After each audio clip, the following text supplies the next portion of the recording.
Good morning, everyone. My name is Timur Yunusov. I'm head of offensive security research team in Cyber R&D Lab and one of the organizers of Payment Village.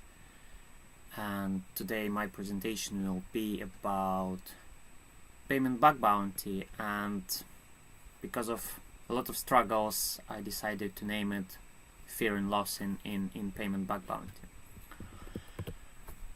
So at the beginning we're going to talk a little bit about setting up the payment lab, also about what to do and what not to do. At the end we'll reflect a little bit on what to expect, what you should not expect, how to behave. And middle part, the main section, is about vulnerabilities themselves. So mostly we'll be talking about bugs which actually had given money to me or my friends or my colleagues in the past. But also we'll talk just briefly about like beginning stuff, like very beginning, how to start with payments, what is interesting, what you can look at, and these are actually things which already can give you money, although they are like the very beginning level. So why we do this, why we actually do Payment Village? We think that this is quite niche part of information security, not only in terms of bug bounty. As you can imagine, there are not many bug bounty programs which support payment vulnerabilities, but in general it's quite niche and there are not too many experts in payment security, although there are many experts in AppSec or any other fields. And this is mostly due to the fact that this is like quite high entry barriers there, and they were historically there in place, a lot of proprietary information, etc., not willingness to share the information within the community, and this is what we try to break. And to be honest, bug bounty maybe is a good idea to do so, because there are plenty of bugs there in cards. Over the last few years we found like dozens of them and like dozens of groups of vulnerabilities, and they could be applied in for almost every bank we looked at. So bugs are everywhere, and I really support you guys to go and start digging there, finding vulnerabilities, repeating vulnerabilities that we found or other people found in the past, and we can actually change the surface of payment security at the end. Just for the beginning, don't expect just a traditional approach. So if you can imagine normal person who does bug bounty, all they need is just a browser and burp, for example, and that's all. However, that is how your lab will be looking potentially. So a lot of cards, a lot of point of sales readers, different devices to read and write data for card, to do man in the middle. So you still can work a lot within mobile applications or web applications, but this talk will be about different approaches. So let's talk about what you need to get. Cards, most important part obviously, for me at least. Mobile applications, point of sales, NFC readers and writers, as well as EMV chip readers and writers, and devices which allow you to do man in the middle, so essentially read and write simultaneously, and will be able to replace some bits of information between reading and writing process. So let's go a little bit deeper into details. So cards, payment cards, you will need a payment card such as Visa or MasterCard, or if it will be any other brand, go for it. It's very interesting to look at non-standard cards. So if you live in the Asian region, you can get access to Union Pay, American Express, or any other brands which are not Visa or MasterCard. And these cards support a few payment mechanisms, payment schemes, shall we say. The first is Maxstripe, one of the oldest one, and Lian, I believe, already has published a lot of materials about Maxstripe, how it works, how to proceed with that, etc., etc. Card not present. This is essentially number on the front part of your card and security code on the back of your card, which allow you to do payments online on the websites, and as I said, it's called card not present. Next, EMV or chip is a modern, relatively modern type of payment. However, it's been proved as not the most secure type of payment, and there are plenty of vulnerabilities disclosed in the past by people like Stephen Murdoch or Ross Anderson about different core issues for chip cards and chip transactions. And NFC. So NFC is a sort of modern way of EMV, just same EMV in a different wrapping of contactless proximity access. Next, as I said, you probably will need a mobile phone, such as rooted Android with NFC features, or jailbroken iOS, which also should support Apple Pay. And this will be helpful for looking at different processes within banks or financial organizations, such as registration, different online banking services, like traditional payments, some registration process like QIC checks, know your customer.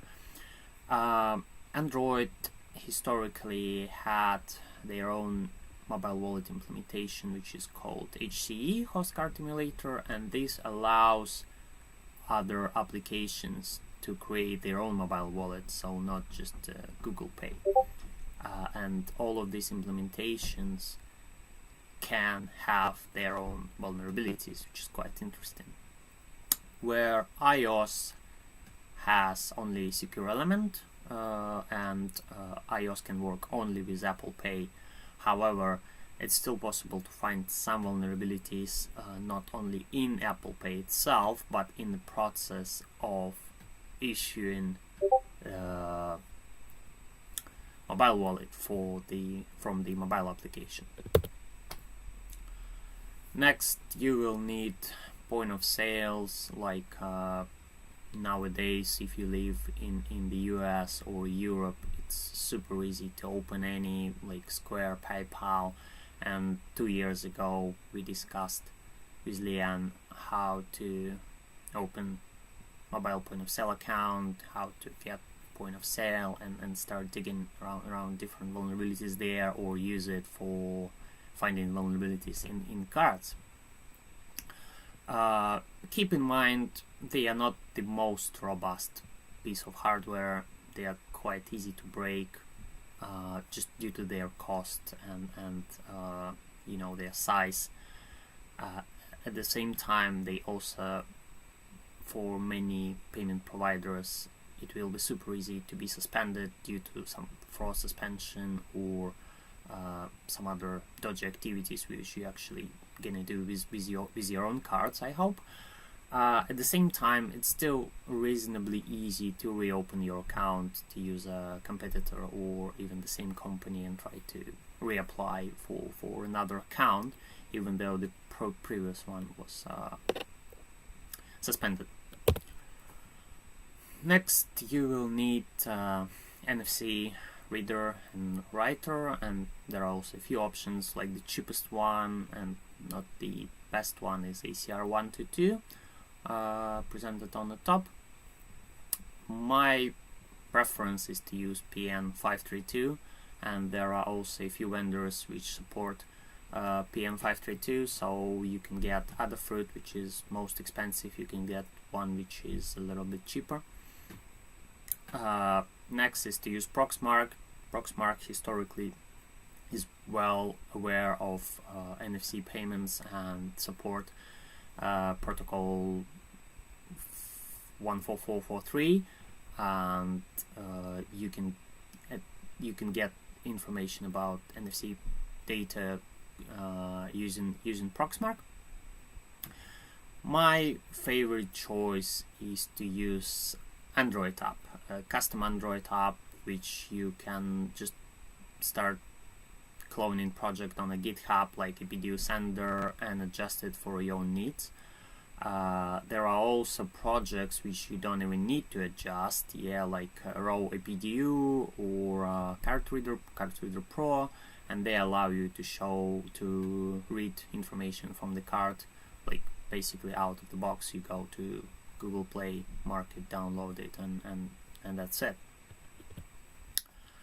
EMV. So EMV reader is like the cheapest and most popular solution is SCR 3310, and there are also plenty of projects which work with smart card readers like PEMV tools, mostly work with PSCard module from Python, so it's also reasonably easy to start with reading data which stored on EMV chip of the card. And EMV chip is just standard ISO 7816, which support Java ecosystem, so basically all the applications on the chip and NFC, they are essentially Java applications, and there are Java frameworks and Java environments like Java Card OS, which really has a few projects allow you to go and start writing your first payment application to find vulnerabilities, to replicate normal behavior of the card, to understand what actually is going on. Going to the most interesting part, man in the middle. So essentially we need situation where when card is sending information to the point of sale terminal, and we need first of all to read all of this information and be able to modify this information, I don't know, to do buffer overflow on the reader, or to tamper data and to change cardholder verification methods, for example. And the first thing that we were working with was two PN532 readers working in different modes, SPI and UART, and they both can be connected to Raspberry Pi, and Python script on Raspberry Pi will be able to send information from one reader to another and to modify information on the fly, which is very convenient. And my colleague Alexei is going to present this project which we worked with, thanks for him, for many years, so I hope we will update links very soon. However, for some reason PN532 don't work very good with all of cards and all of readers, and that's why I had to work with two mobile phones which support NFC. So the problem is that you have point of sale and a card, and point of sale works perfectly with other cards, and one dedicated card works perfectly with other point of sales. However, if you take dedicated point of sale and dedicated card and use this setup of PN532, they just don't see each other, and I don't know what to do with that, and none of us actually know so far.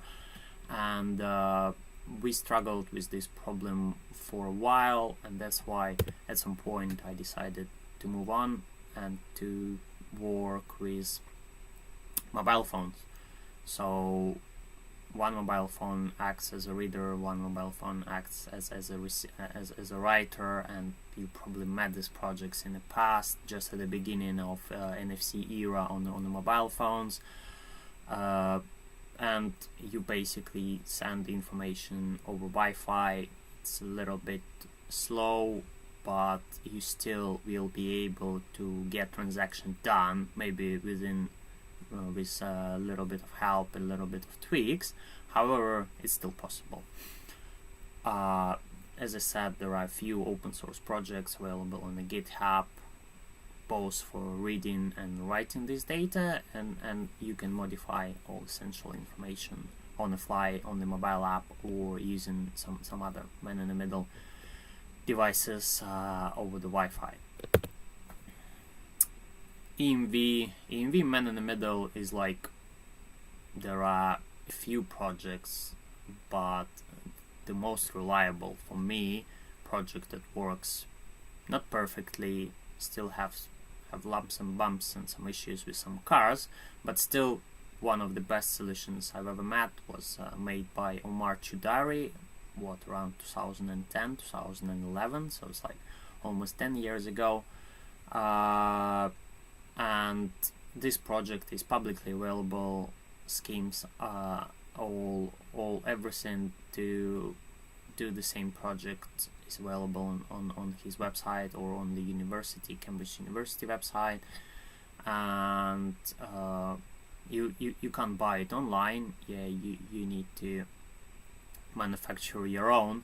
However, that's the device we use. So basically, card is entered in a reader, and then there is a C code which allows you to send the information and to do all necessary changes, acting as an active man-in-the-middle. And there is a card emulator, as you can see on top, which is inserted into the card writer, inserted into the card reader. Well, as you can imagine, you can't go with this to McDonald's. You can't to use this device in public space unless you are really like a spy with exceptional skills of hiding and pretending pretending to be a different person. So that's why but at the same time it's super easy to do this at home with your own readers, with your own cards. So what to do and what not to do based on my own experience. First of all, don't do this for money, guys. There are much quicker and easier ways to earn money within bug bounty. Next, try to stay within the law. Don't try to use stolen identities. Don't try to create fake identities or synthetic identities. Use only your own IDs, driving license, etc., etc. You can use, I don't know, your friend or your colleague to open another second account with their agreement from their side. But stick up to legal rules. So I've met many times like someone else's social security numbers lurking on the dark web, someone else's accounts on the websites. But this is really the easiest way to go to jail, so don't use these things. Not a good idea. And also use only your own money, and as I said, only your own accounts. If you will send money on the card and then try to simulate stealing money from other point of sale account or in any other way, this seems legit, at least for me. So you are not violating any laws. You don't try to steal money from someone else, so this is fine. However, if you will try to use someone else's monies or accounts, this can end up very badly. Like 5 or 6 years ago, there were no banks which offer bug bounty or responsible disclosure programs, and one of the first one was N26, where nowadays you can find plenty of them. Some of them are hidden, some of them are available on very limited resources. You need to dig around a little bit. So here are a few examples, not all of them. You can meet and find bug bounty programs on very, very big banks like American Express, Bank of America, Capital One, and they all have plenty of resources, mobile cards, mobile applications, web applications, custom host card emulators.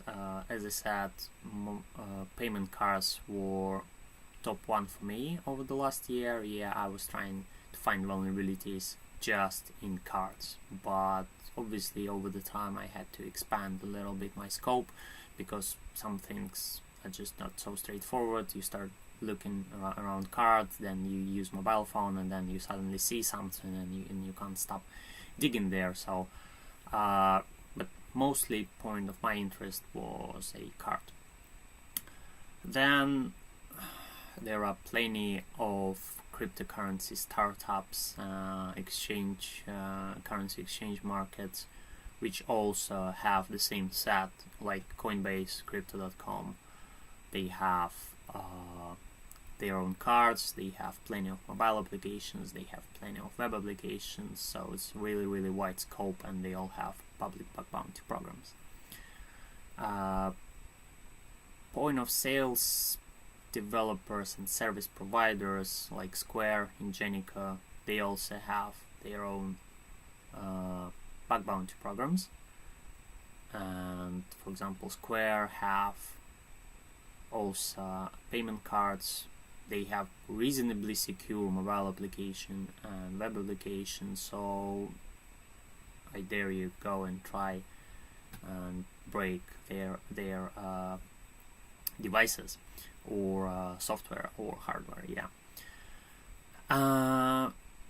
Things I haven't looked at, but I clearly know that they have bug bounty programs, though, like Simple Bank, Wells Fargo, etc. I wasn't able to do so just because I don't live in the US and I don't have a social security number. But if you guys are located in the US, this is basically the easiest way. Yeah, you look at vulnerabilities that I will present in a minute and go and check in these banks, because none of bug bounty participants probably have ever checked this yet.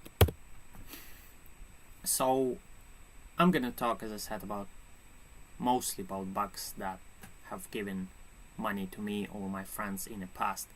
However, we also have this big area of bugs which are really easy to start with, easy to replicate, and they are available on our website, paymentvillage.org/labs. So there are plenty of videos, a little bit of materials, and we are here on the DEF CON, so you can write to us, ask questions, and we're gonna publish some feedback forms on our website, so people will be able to ask questions in the future as well.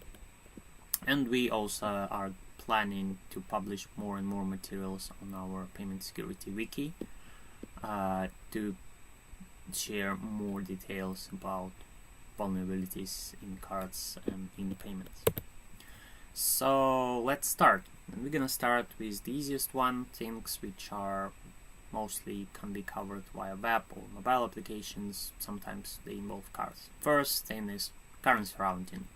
One of my favorite things, and my colleague Arkady, my ex-colleague Arkady, will be sharing more information about this vulnerability on Sunday, I believe, on online banking security presentation. But briefly, for example, you have point of sale which accept payments in dollars, and you are paying for $1, making payment for $1 from British card, which is essentially will be 0.77 British pounds. Then you wait 3 days, and after that make a refund for $0.02, which will be essentially rounded to 0.02 pounds, and your account will you will receive 0.02 pounds on your card back in 3 days time after that. So as you can see, it is profit of $0.0047, because of rounding issues, and because that's how it works. All financial organization works with two digits after point. Are we reached already? Quite not yet.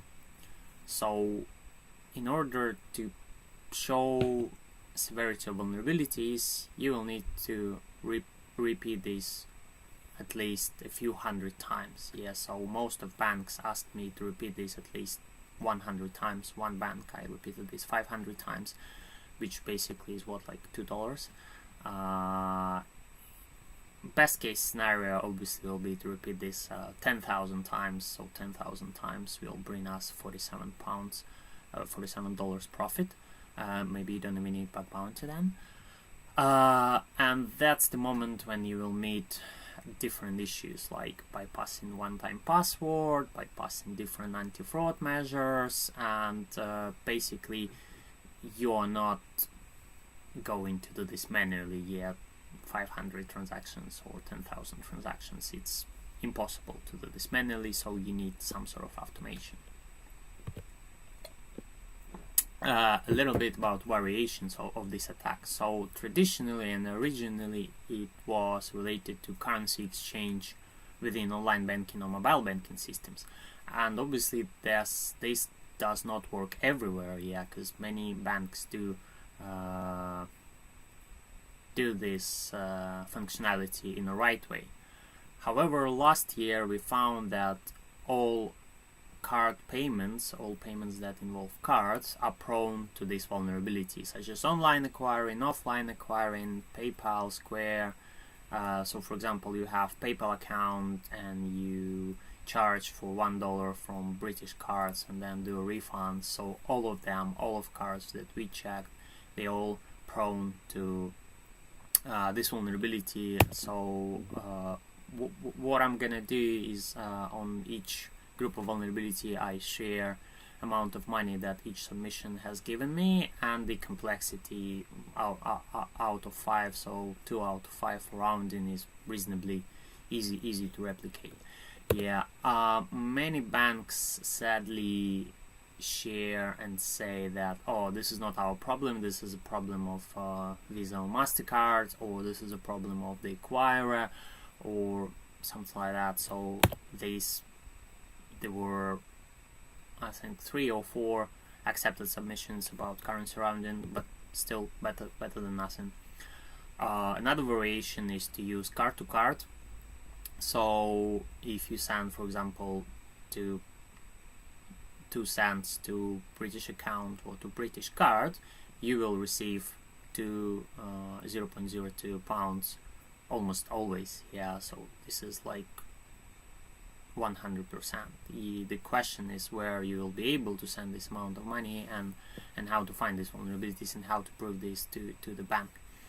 And one of the interesting things that I found in the past is, for example, many banks can't handle refund transactions normally. So you, for example, try to do a refund in any currency, like in the lowest currency, rubles, Philippine pesos, anything like that, on your account, which is like pound accounts or dollar accounts, yeah. And even after rounding, if it's much smaller than 0.01, bank looks at the refund transaction and they need to do something with that, or like they can't just ignore this or skip this. Some banks actually do this, and they have to give you the minimal amount of money, and that's why your account will have 0.01 pounds on it after this transaction. So it's much more profitable than just a regular currency rounding. So the exchange rate can be like 10 times bigger than the market currency exchange rate. Next is a cashback. So sadly, cashback vulnerabilities I reported to a few banks, but all of them didn't have an official bug bounty program. So all I've got is just thank you, we're gonna fix this vulnerability, thank you. So I earned 2 thank you, which is $0. Also quite easy to replicate transaction vulnerability, 2 out of 5. So a lot of cards and banks have their cashback programs, and for example, if you're gonna pay $1, you will get 1% cashback, which is 1 cent, yeah, in cashback. But and here is where wrong mechanics or wrong math or issues lie within, yeah. So if you're gonna do payment for 1 cent, you still can get a cashback of 1 cent, minimal amount of cashback. Next, if you can do payment in 0.01 any currency like peso or rubles, you still can get $0.01 cashback, which is even much higher than amount you spent, which is really good. Next is you do payment for $1, get your 1 cent cashback, and then you do $1 refund, return money back, and cashback does not disappear anywhere, so you earned money out of nothing. Yeah, normal banks, they just recalc these things and take your cashback back, so but not all of them. And next thing is that imagine you go to the hotel, check in, pay $500 at the beginning, and you get your $5 cashback here, yeah. And then once you check out and you haven't eaten anything from your room bar, or you didn't pay for anything extra, you actually $400 will be returned, yeah. And clearance, as it's called, will go only for $100, but cashback will remain the same. So math here is also wrong, and as you can see, there are plenty of ways to benefit on the cashback. So it's very important to keep an eye on different offerings, different products, new plans, because many banks, they start without cashback, and then they like, oh, let's implement cashback in our plans. Yeah, sometimes that's why I buy more expensive plans, not like just not like the cheapest one, yeah, because cheapest normally doesn't cost you anything. But if you, for example, are willing to pay £10 a month, your plan will be different, and this plan may include cashback, and you can check this cashback, find vulnerability, submit it, and then switch back to the cheapest plan. Next, distributed guessing attack or pin master attack. So this vulnerability is still pending for a few tickets on HackerOne for me, so it still hasn't brought any money for me, but I look forward to finish this process, because it's been like around half a year for this submission. Also reasonably easy, 2 out of 5, and we are gonna publish a lot of materials and resources on our wiki about distributed guessing attack or bin master attack.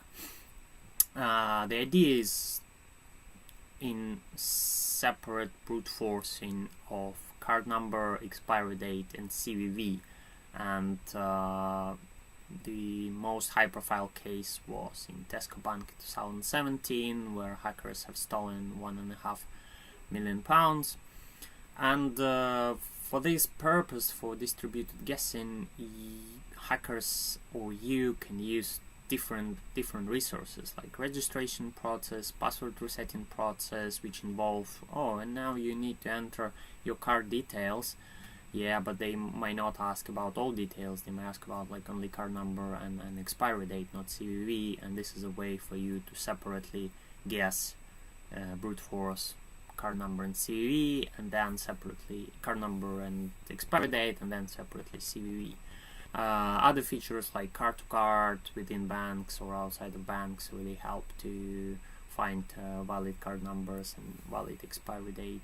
Refunds normally don't request for CVV, they only request for card number and expiry date. So a few cases that I found in the past, yeah, one of my favorite, and I'm still look forward for getting money out of this, is one bank which allowed adding other cards for paying for credits or for any other things. And this process actually allowed to bypass security checks and enter random CVV. And within very specific circumstances, card would have been added. And you obviously can start making payments with this card without knowing CVV, which is just amazing. I really want to share more details, write an article about that, so I hope this problem will be resolved soon, and I will be able to share this information. I also like payments on the airplane because, as you can imagine, first of all, they won't require 3D secure because you are in the air. And they almost always allow you to brute force CVV, expiry date, and you don't need to pay too much. You normally like pay five. You choose plan like paying $5 for internet, so it's not like a massive problem to check this process and get a payment, check the brute forcing things. For example, British Airways have CVV field in their onboard payment system, but they don't actually check CVV. So they send information to the issuing bank saying, this is a payment, these are requisites, expiry date, PAN, that's it, give me money. And that's normal process, and bank says, okay, here is money, and that allows you to brute force basically expiry date and card number separately from CVV. You don't need to know right CVV, you brute force card details, and then you can brute force CVV separately. Race condition, also very old attack, one of my favorite, and I'm really glad that more and more submissions I see on HackerOne community about race condition and other vulnerabilities, logical vulnerabilities. Brought me decent amount of money, up to 2,000, reasonably easy to replicate, 3 out of 5. I won't go very deep into details of this vulnerability. But what you do, you basically Google race condition vulnerability HackerOne. You can read a few submissions, publicly available disclosures, and to understand what is this all about and how to get it done. I'm gonna talk about how to apply race condition to payments. So first thing I always check is, can you use one-time password within race condition many times? Can you actually do many transactions with one-time password, or different operations with one-time password within very small period of time, like milliseconds? Race condition also allows you to bypass daily limits. So if you have, for example, daily limit of payments of $100, and you do 2 payments for $100 or $99 within the same very small period of time, you basically can do transactions and twice your daily limits. Next is transaction replays, like Cryptogram replays or transaction ID replays. So the idea of transactions is that it should be used only once. It should be unique and identify the original intention of the payee. And if you'll be able to replicate transaction many times within small amount of period of time or over the day, that's not good. Scenario which I was looking for a long time in the wild, but sadly haven't found yet, is obviously making money out of nothing when you basically send money from one account to another account using race condition, and at some point you end up with having more money on one account than you should have at the end. Been okay. This is the vulnerability I started with, and I wanted to check as many banks and as many cards as possible. Sadly, one of the most complex one, 5 out of 5, and this is mostly due to the fact that you need a special equipment, as I said, man-in-the-middle device.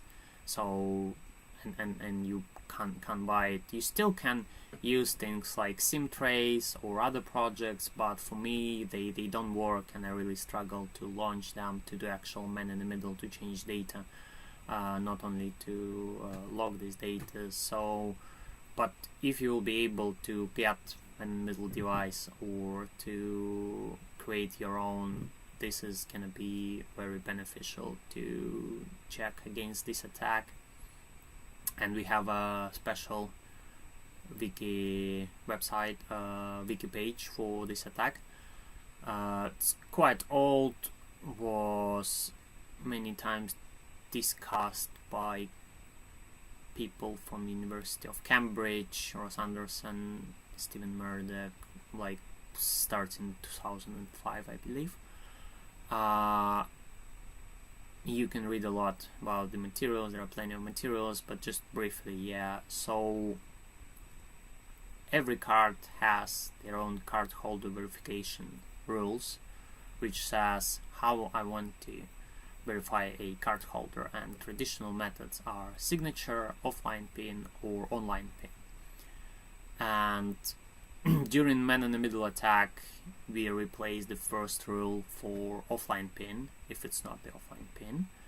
And what happens is that you enter a random pin code on a terminal. This pin code will be sent to the card because it's offline pin checking, not online. And card sees that this is a wrong pin and get back to you with an answer 63C2, which is translated as wrong pin, 2 attempts left. And what we do is man-in-the-middle attack is we replace this answer for 9000, which is translated as pin was okay, everything is fine, let's move on.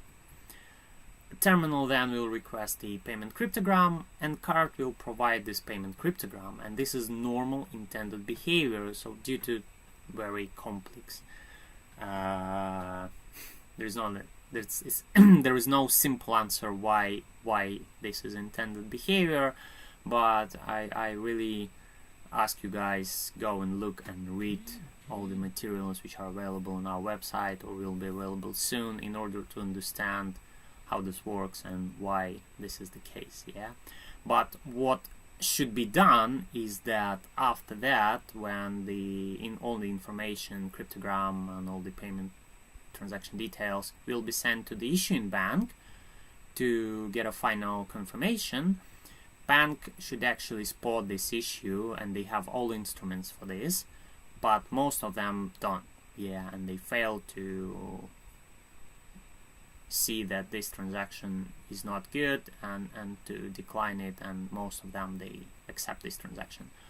The thing is that I found 1 or 2 maybe banks who actually correctly checked this attack and correctly made decisions. Most of banks, they allow this attack, so just go and check, and if you will be able to submit this vulnerability, I will be so happy, and 2020 will not be lost for me. Cryptogram replay, also reasonably decent money income has brought to me.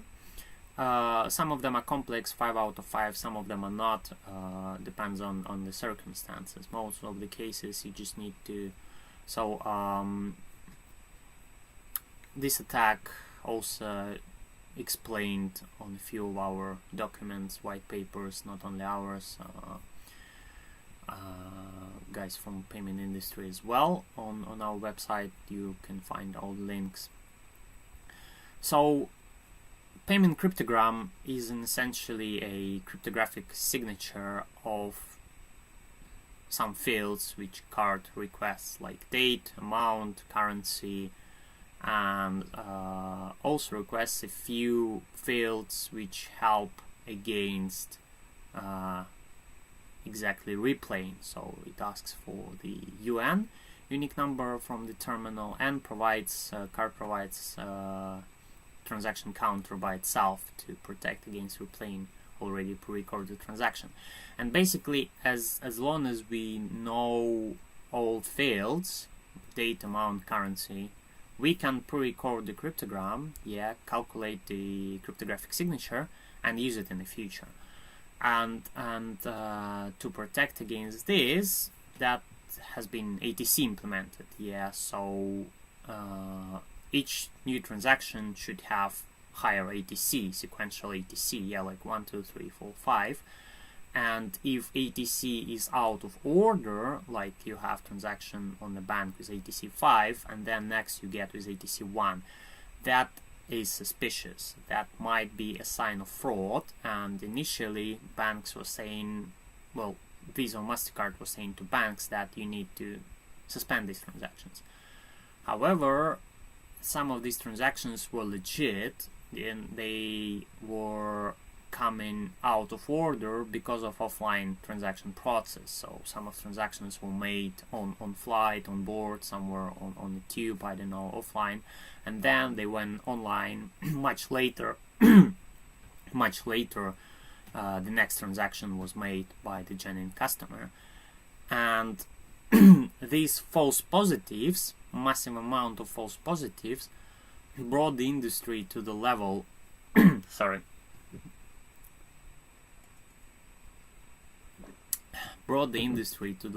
where Visa, MasterCard, and most of the banks said, alright guys, ATC out of order is not strict evidence of fraud. It might be just an out of order transaction, offline transaction, so you can't cancel transactions due just to this fact. You need to consider other things. And most of the banks just switched off these checks, and now you can use the same ATC or ATC out of order, pre-recorded cryptogram, calculate the cryptogram, and then send it many times. This is not good, this is not right, but this is essentially that how payment industry works nowadays. And we also submitted a few vulnerabilities there for many banks. Some of them are willing to change this, some of them are not willing to change this process, and rely on other risk mitigation procedures, but God bless them. Another type of cryptogram replay I discussed in 2017, and to be honest is much easier than a 5 out of 5, is related to Apple Pay in-store or on app payments. So basically the same idea, payment cryptogram, which generates by your Apple phone when you use your fingerprint, is a signature of all essential fields like date, amount, currency, and special nonce. So generate some random unique information. And you can use the same cryptogram many times.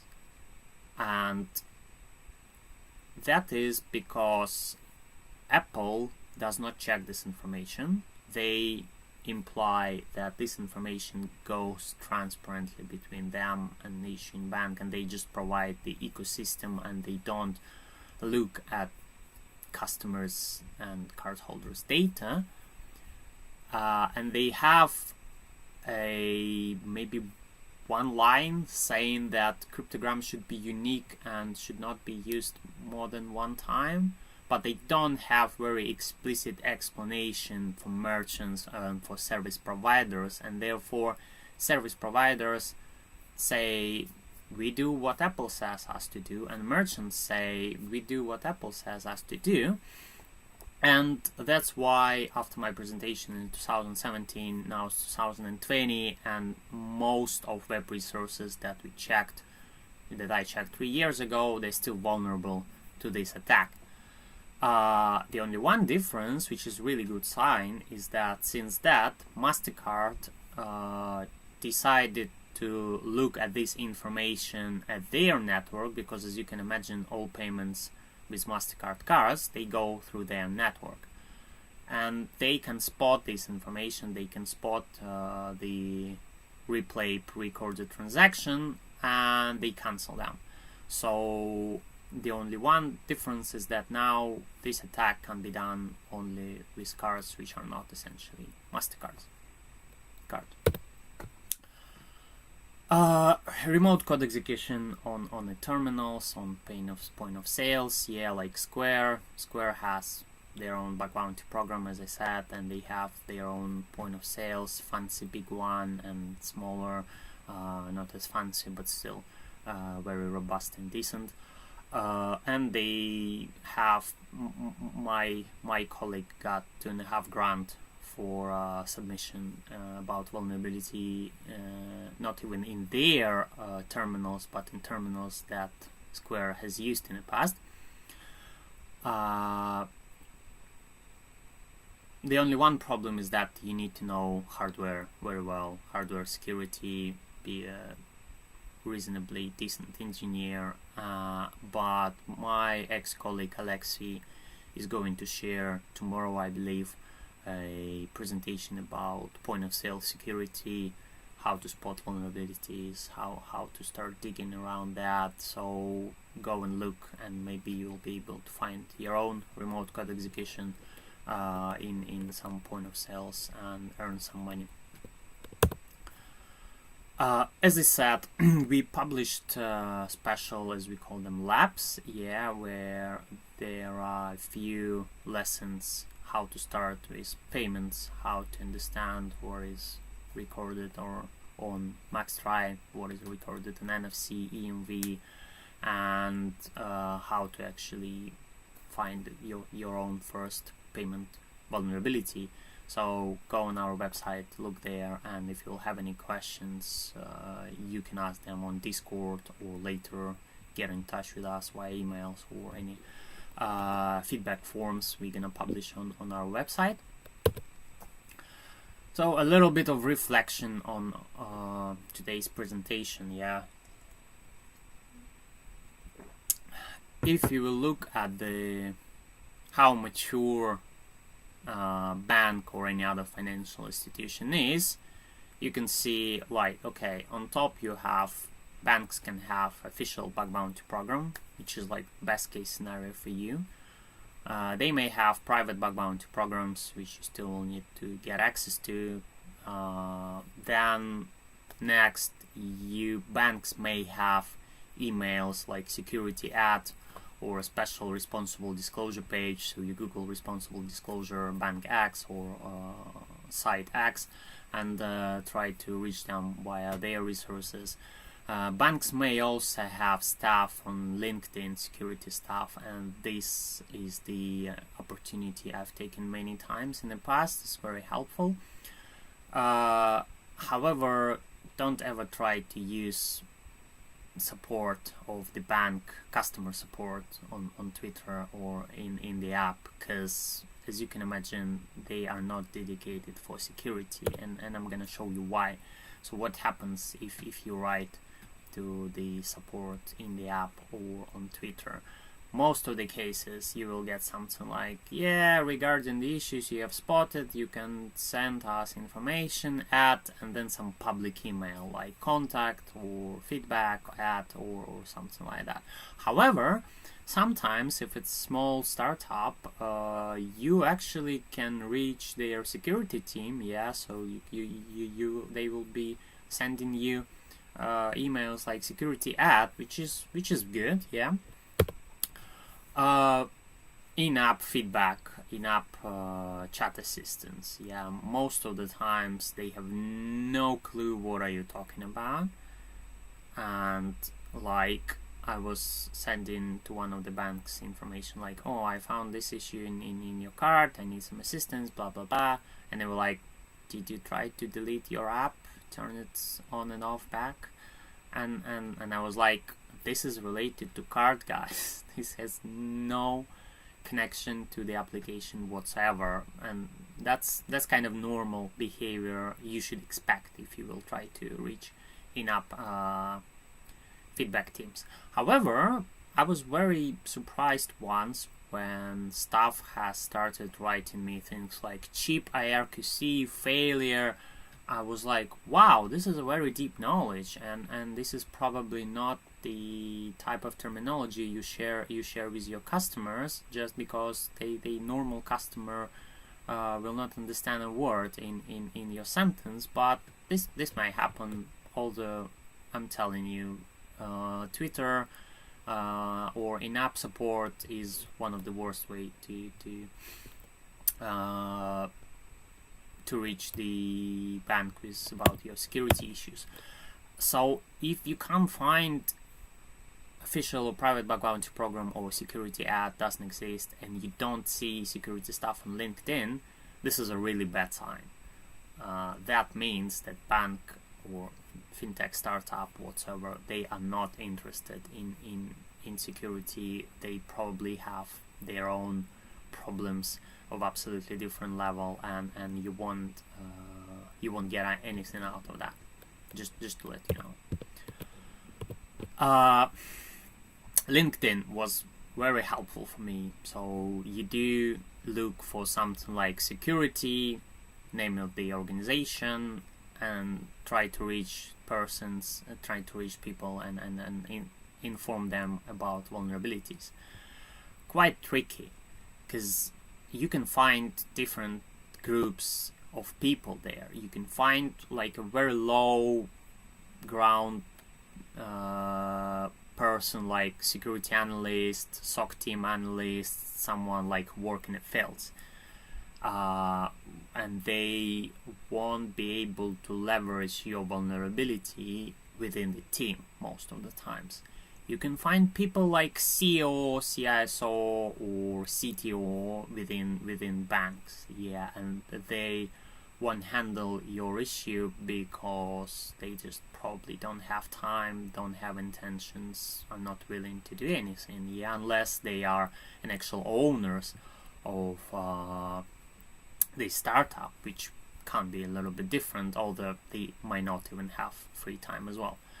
So the best idea here will be some sort of middleman, yeah, like product owner, like security lead or something like that, and this is the best choice for you.